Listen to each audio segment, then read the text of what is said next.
Okay, everybody. Hopefully, we're about to go live. And yes, we are live. And hello, I'm live. And I'm speaking to you. I have a tie on, which is impressive. I have a shirt on, which is equally impressive. I'm in my hotel room. I'm in Orlando.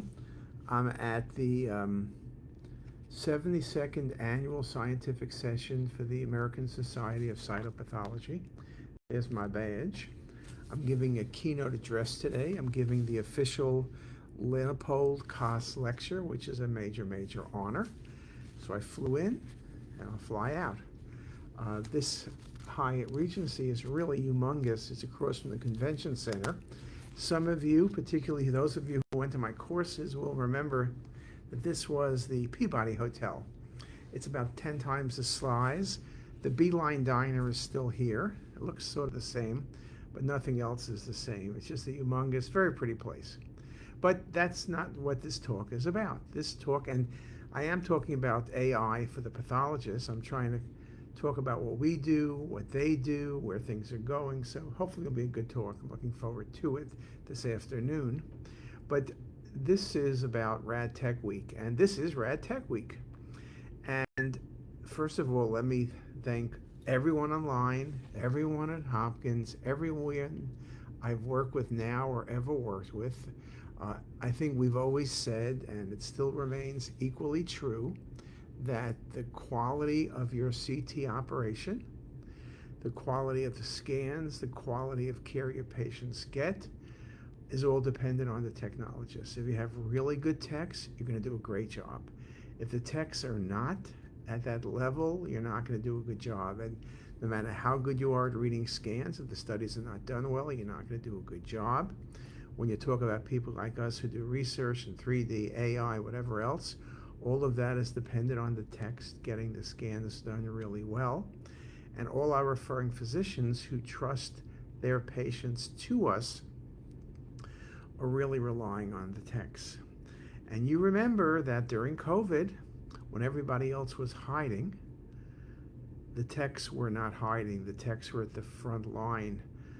They were the people who engaged with the patients with and without masks, the very sick patients, the very ill patients. And they really, we always thank them, but they were never really rewarded for the amount of effort and the amount of time and the risks they put themselves in, particularly in the days when we didn't know a lot about COVID and we didn't know the risks. The techs were there without complaining. They were always there.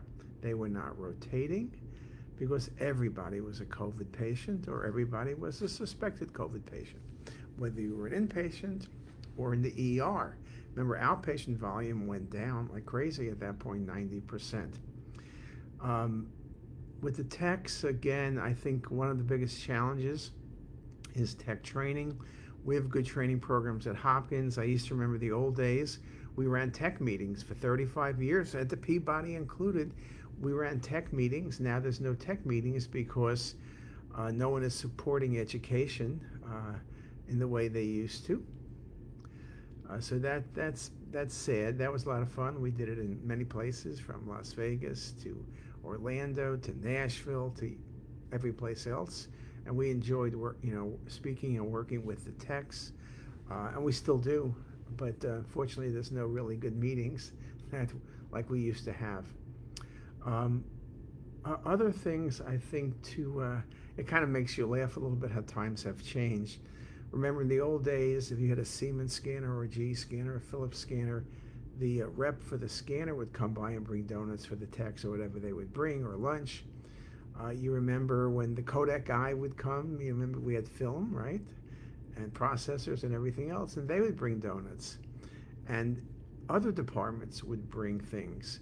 Those days are long gone. Now no one brings anything to anybody. It's also interesting that in most places, administration gives quote unquote the whatever it is to the techs. In the old days, it was the radiologists.